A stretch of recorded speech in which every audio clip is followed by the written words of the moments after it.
October 1944. John Wayne rushes toward Union Station in Chicago, suitcase in hand, sweat beading on his forehead, despite the autumn chill. He's running late for the 6:15 p.m. California Zephyr to Los Angeles. A war bond tour awaits him, thousands of fans expecting America's newest cowboy hero. But something stops him cold at the platform entrance. A coughing fit so violent it doubles him over.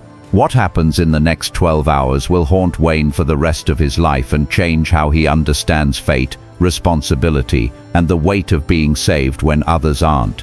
Chicago, October 12, 1944. The war is raging across two theaters. American boys are dying in Europe and the Pacific, while Hollywood does its part selling war bonds to keep the machine running. John Wayne, 37 years old, has become the face of American determination even though he's never seen combat. A series of medical deferments and studio obligations kept him stateside, but his movies make people believe in victory. The California Zephyr is the pride of American passenger service. Sleek silver cars, Vista Dome observation decks, and the promise of a smooth ride across the heartland to the West Coast.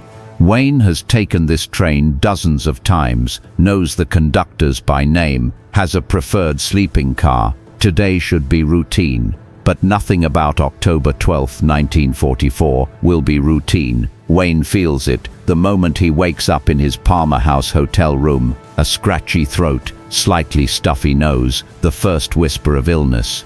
He ignores it. Cowboys don't get sick. Heroes don't cancel appearances. 20,000 people in Los Angeles are counting on him to sell bonds, to shake hands, to be John Wayne for them. He packs methodically. 3 suits for the appearances, Western costume for the photo shoots, scripts to read on the train, letters from soldiers overseas that the studio forwards to him. He reads every one, tries to answer as many as he can.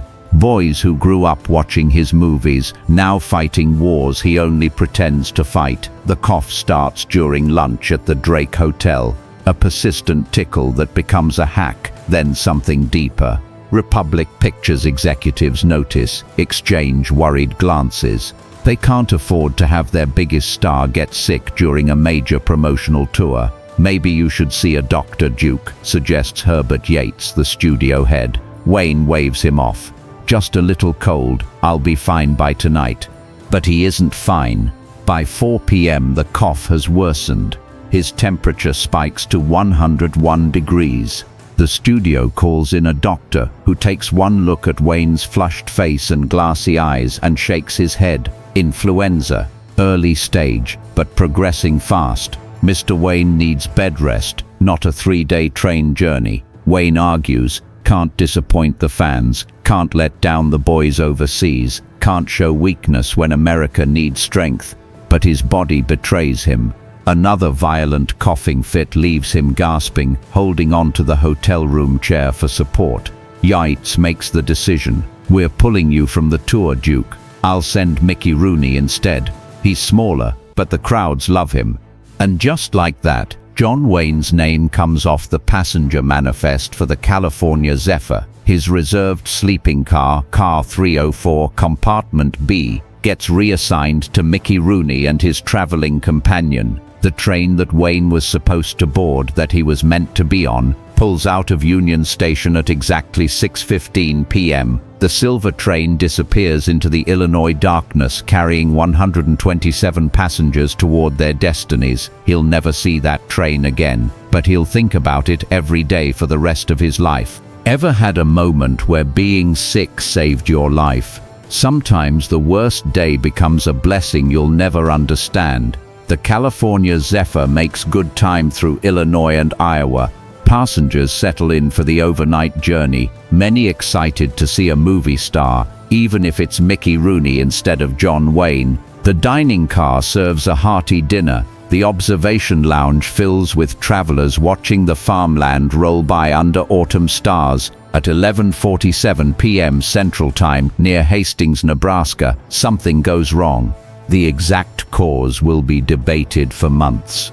A fractured rail, possibly weakened by heavy freight traffic supporting the war effort.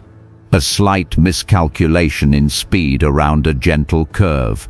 The margin of error that keeps trains on tracks disappearing in a split second of physics and metal and momentum.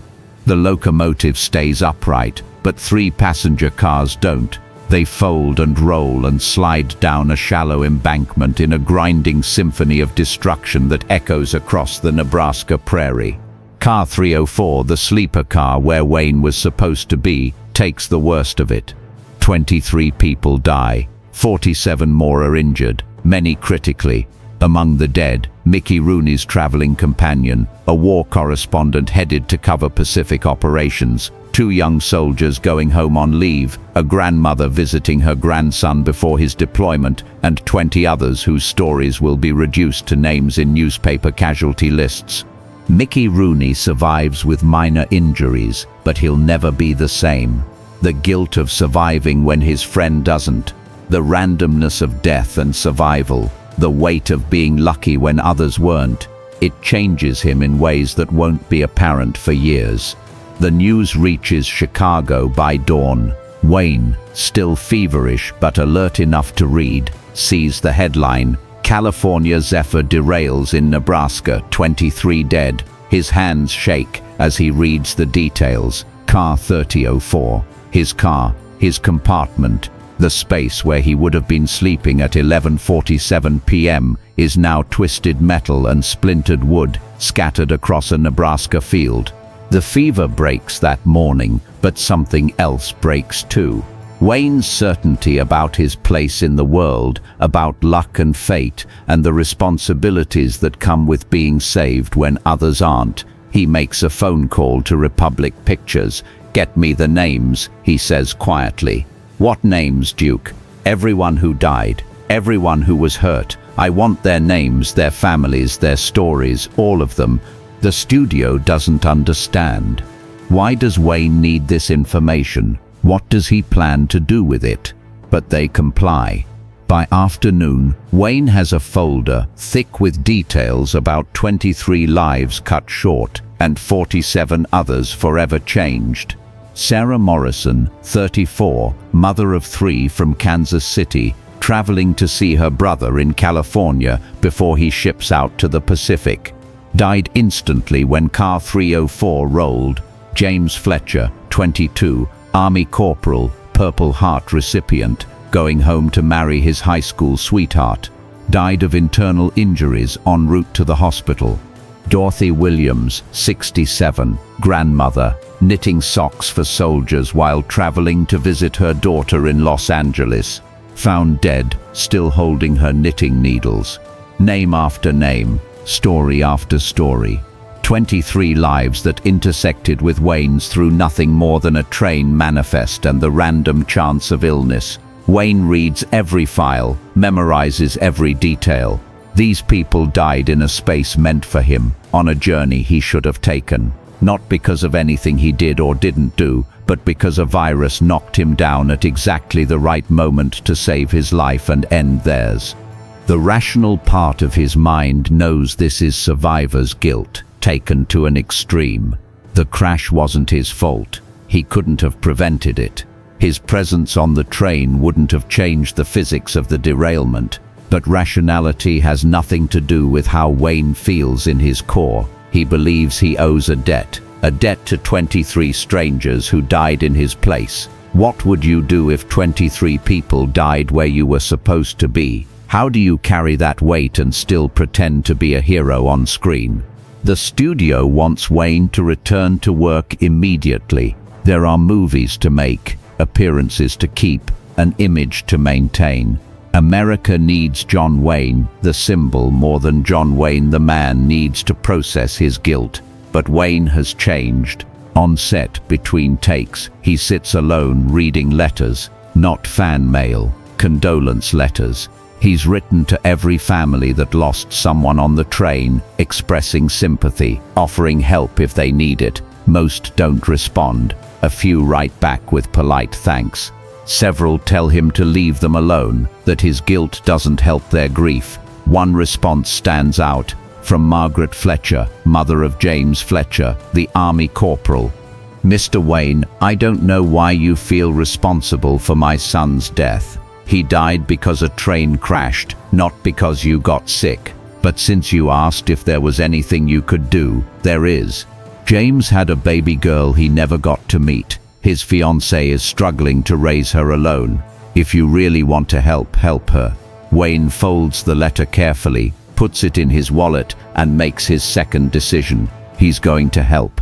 Not publicly, not for recognition or publicity, but quietly, privately, for the rest of his life. The accountant Wayne hires to handle his special fund thinks his client has lost his mind.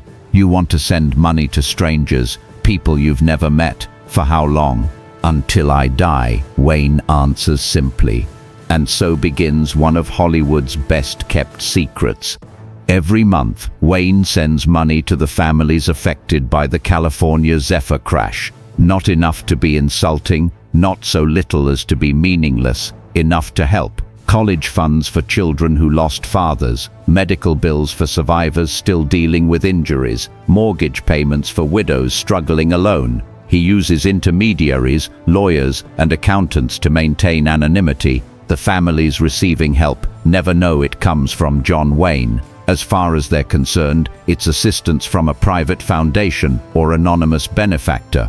Wayne makes the payments for 35 years until his death in 1979. The total amount, adjusted for inflation, exceeds $2 million. Money he could have spent on himself, his family, his own causes. Instead, he spends it trying to balance the cosmic scales that saved him and condemned 23 strangers. But the money is only part of it. The real weight Wayne carries is psychological, spiritual. He starts visiting the crash site annually, driving alone to the Nebraska field where Car 304 came to rest. He never tells anyone about these trips, not even his closest friends or family.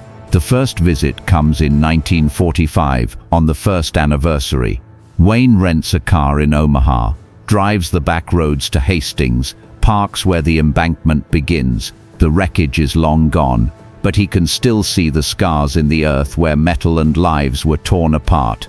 He brings 23 flowers, one for each person who died, places them where Car 304 rolled, stands there for hours, sometimes talking aloud to people he never met but feels responsible for saving. Sarah Morrison, I'm sorry you didn't get to see your brother. I hope he made it home safe from the Pacific. James Fletcher, I met your daughter. She's beautiful, looks like you, her mother says. I'm making sure she gets to college. Dorothy Williams, I know you were knitting socks for soldiers. I bought wool and had them finished, donated them in your name. The ritual becomes sacred to Wayne. Every October 12th, he makes the drive to Nebraska. Every year, 23 flowers. Every year, the same impossible attempt to make peace with surviving when others didn't. The visits change as Wayne ages. In the 1950s, he's angry, raging at fate and randomness and the unfairness of survival. In the 1960s, as his own mortality becomes real with the first cancer diagnosis, he's more contemplative, trying to understand what it means to live on borrowed time. By the 1970s, as Wayne's health fails and his own death approaches, the visits become almost meditative. He's not trying to solve anything anymore, just honoring the connection between his life and their deaths, acknowledging that his continued existence is somehow tied to their absence.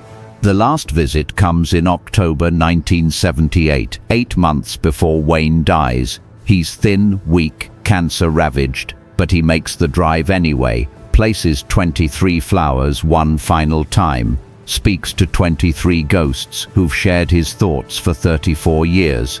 I lived the life you didn't get, he tells them. I hope I made it worth something. I hope I earned the time you gave me without knowing it. But the train crash doesn't just affect Wayne's private life. It changes how he approaches his career, his roles, his understanding of heroism itself. Starting in 1945, Wayne begins choosing projects differently. He gravitates toward stories about responsibility, sacrifice, the weight of survival.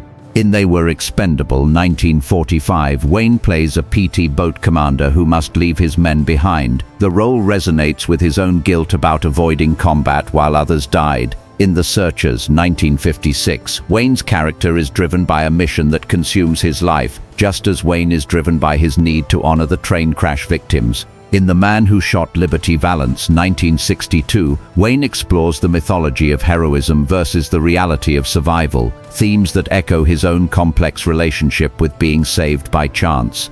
Directors notice the change in Wayne's performances after 1944. There's a depth, a gravity that wasn't there before.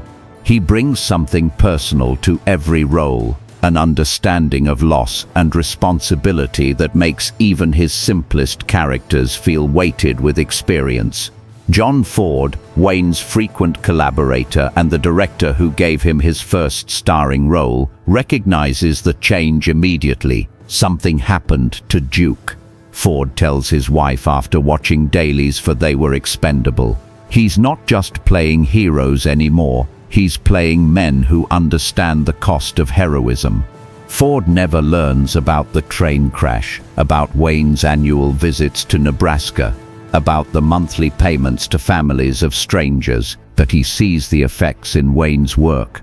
The way surviving when others didn't gives every performance an undercurrent of hard-earned wisdom. Have you ever noticed how tragedy shapes great performances, how personal pain becomes universal truth on screen? Wayne's greatest roles all carry the weight of October 12, 1944. The secrecy around Wayne's connection to the train crash extends to everyone in his life. His wives don't know, his children don't know, his closest friends and business associates don't know. The only people who understand the full scope of Wayne's involvement are the lawyers and accountants who handle the payments, and they're bound by professional confidentiality. This creates a strange isolation for Wayne. He carries the weight of 23 deaths and 47 injuries alone, unable to share the burden or seek comfort from the people closest to him. How do you explain that you feel responsible for a tragedy you had nothing to do with? How do you describe the guilt of surviving when survival was just the random result of getting sick at the right time? Wayne develops coping mechanisms. He throws himself into work, making more movies, taking on more physically demanding roles. If he's supposed to be alive when others aren't, he's going to make that life count. He's going to be the hero that people need, even if he doesn't feel heroic inside. He also becomes quietly religious, though he never speaks about it publicly.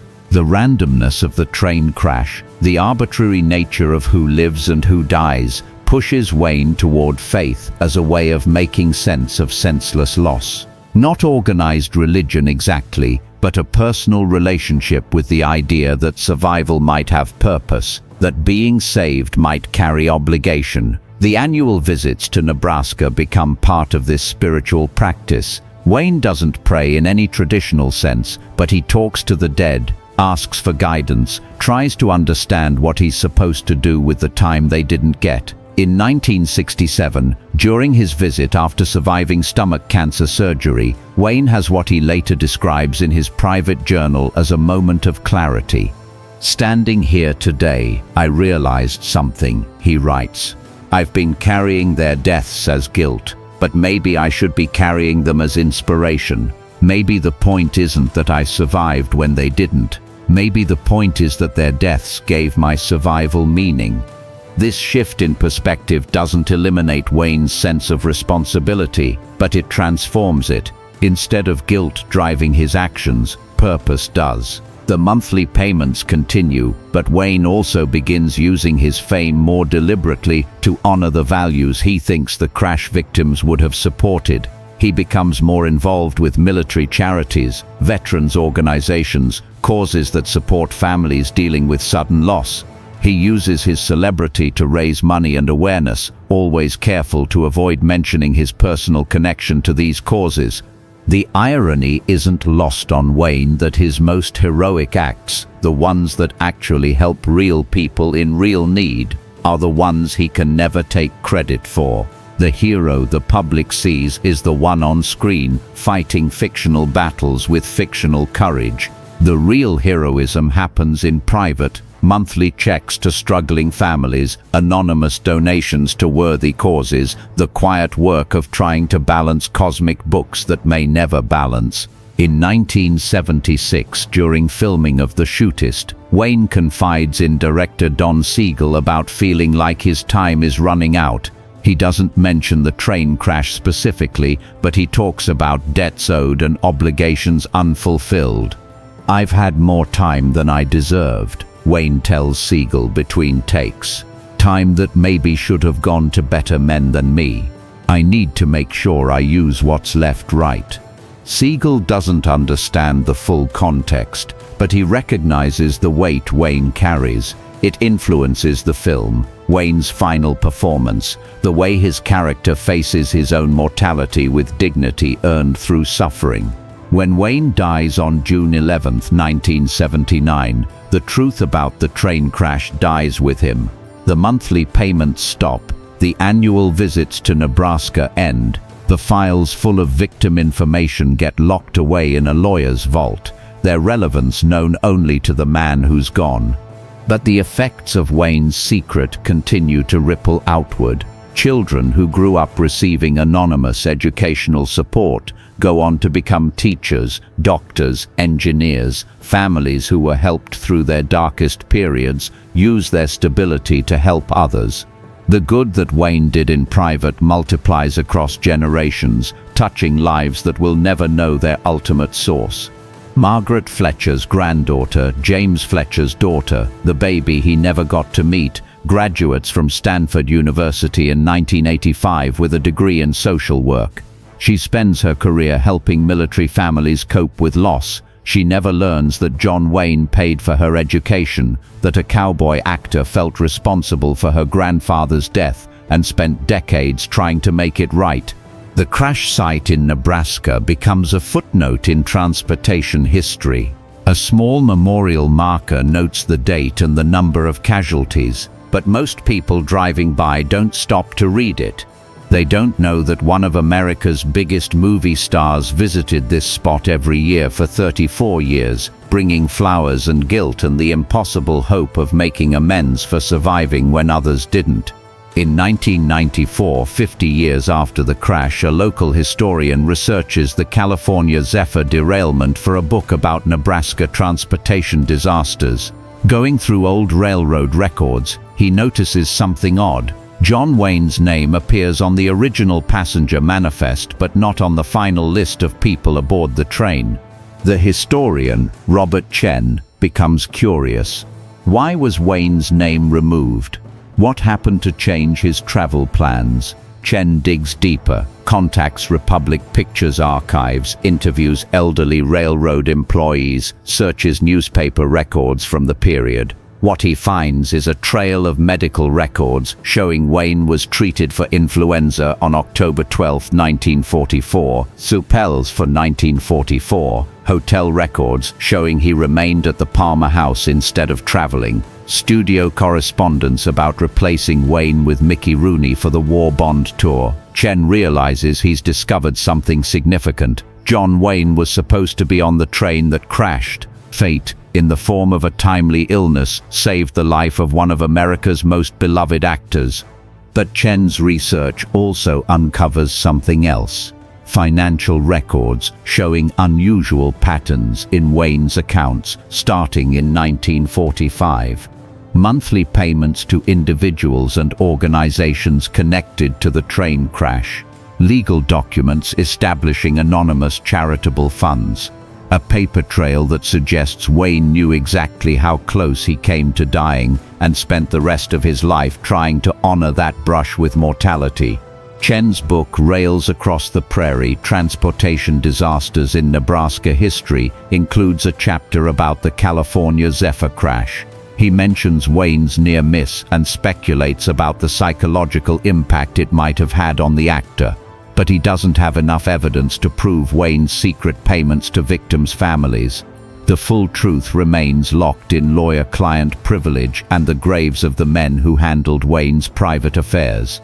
Still, Chen's work plants seeds of curiosity among film historians and Wayne biographers. They begin looking for patterns in Wayne's post-1944 behavior, trying to understand what changed in his approach to career and charity after that October night in Chicago. The pieces don't come together until 2019, when Wayne's personal papers are finally donated to the John Wayne Museum by his estate. Among boxes of scripts, correspondence, and memorabilia, researchers find a file marked Personal, October 12. Inside, passenger manifests from the California Zephyr, newspaper clippings about the crash, copies of letters to victims' families, financial records showing decades of payments, and a journal Wayne kept about his annual visits to the crash site.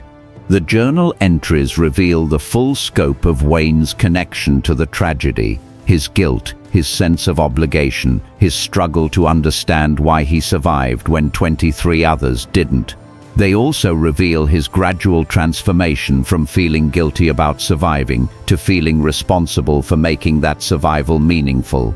The final entry, dated October 12, 1978, reads, "Made the trip to Nebraska again today. Probably my last time, too weak to keep doing this, but needed to say goodbye. Told them I'm coming to join them soon, but not with regret. I lived the life they didn't get the chance to live. I hope I did it justice. I hope when I see them again they'll think their sacrifice, because that's what it was, a sacrifice I benefited from, meant something. I tried to earn the time they gave me. I tried to be worthy of surviving when they didn't." The discovery of Wayne's secret creates a media sensation. Here's John Wayne, the symbol of American masculinity and individual strength, revealed to have spent 35 years quietly taking care of strangers because he felt responsible for their suffering. The image of the tough, self-reliant cowboy gives way to something more complex, a man haunted by survival, driven by guilt into extraordinary acts of private generosity. But the revelation also creates controversy. Some critics argue that Wayne's guilt was irrational, that his sense of responsibility for the crash was psychologically unhealthy. Others see it as the ultimate example of American values, taking responsibility even when responsibility isn't legally or logically yours. The families who received Wayne's anonymous help for decades have mixed reactions to learning the truth. Some are grateful to finally understand the source of their support. Others feel manipulated, uncertain about accepting help that came from one man's psychological need rather than pure altruism. Margaret Fletcher's granddaughter, now in her 70s and long retired from her social work career, issues a statement through her lawyer. "If Mr. Wayne felt responsible for my grandfather's death, he was wrong. But if his sense of responsibility led him to help my family and others, then something good came from tragedy. I can't judge his motivations, but I can be grateful for his actions." The Nebraska crash site, largely forgotten for 75 years, suddenly becomes a destination for Wayne fans and people interested in the intersection of celebrity and tragedy.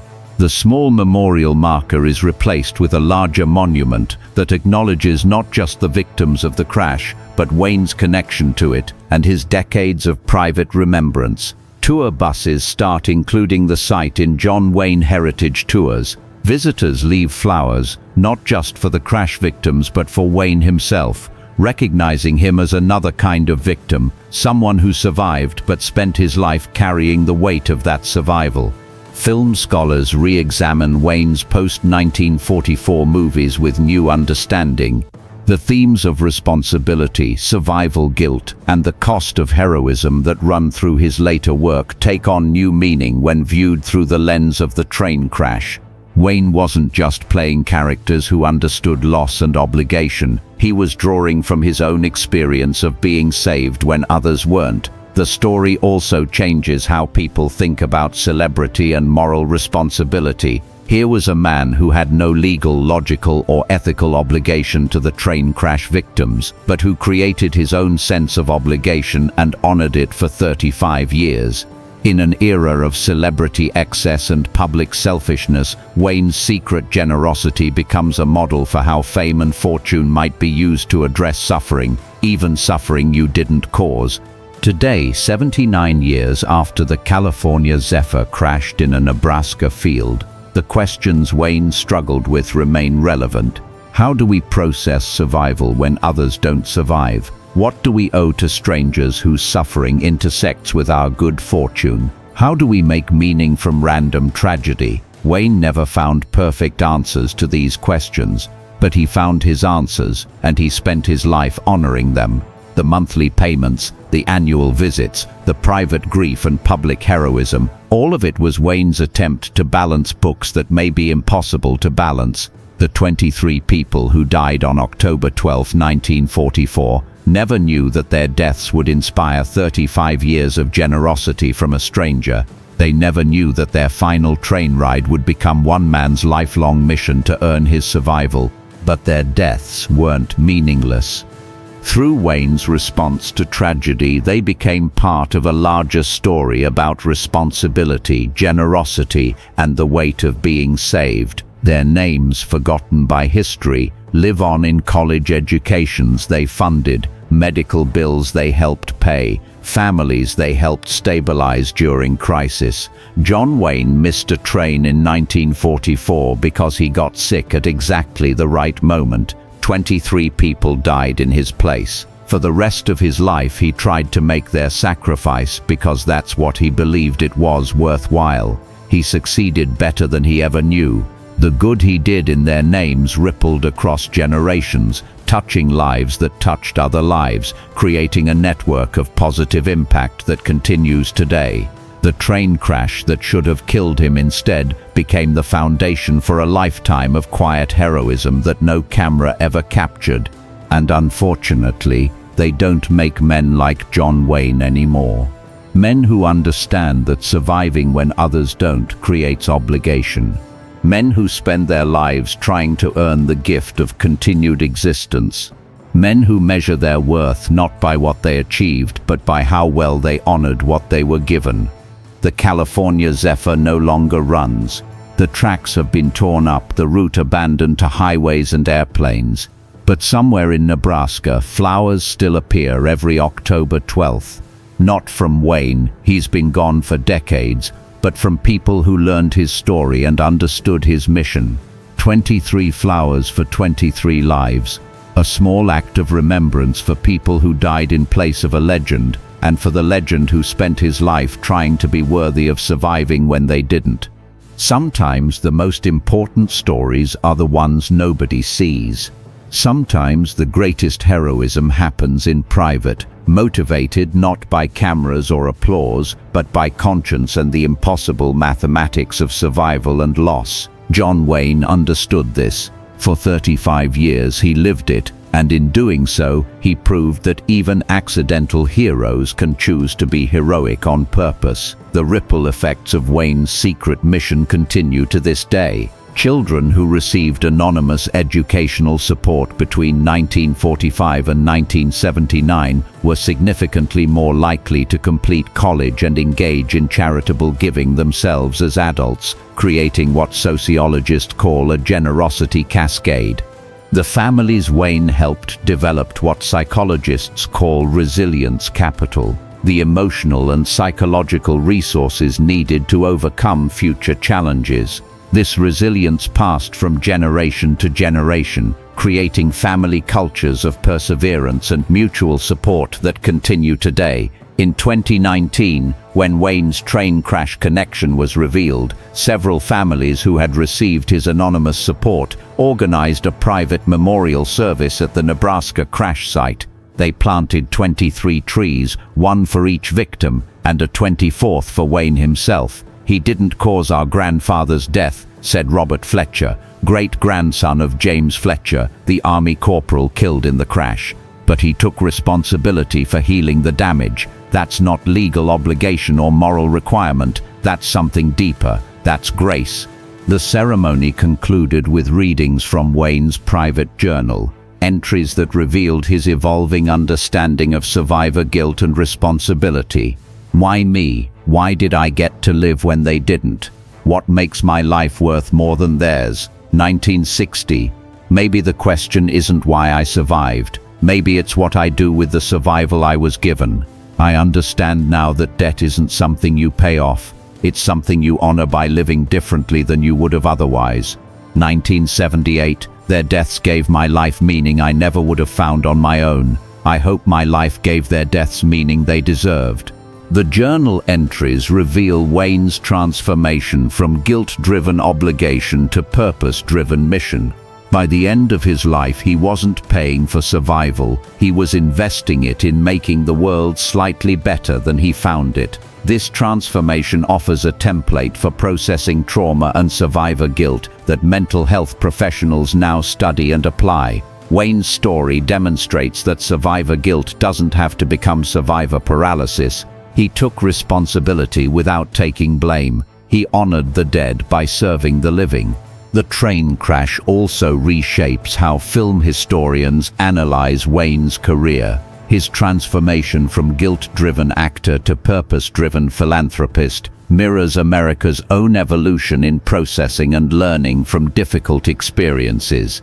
Wayne's later films, viewed through this lens, reveal sophisticated meditations on themes of responsibility, survival, and moral obligation. But perhaps the most important lesson of Wayne's secret mission isn't political or philosophical, it's practical. His story demonstrates that ordinary people can choose to respond to tragedy in extraordinary ways, that private moral decisions can have public impact, that the weight of survival can become the foundation for generosity. The families Wayne helped didn't just receive money, they received a model of how to process suffering and transform it into service. Many became volunteers, donors, and advocates themselves.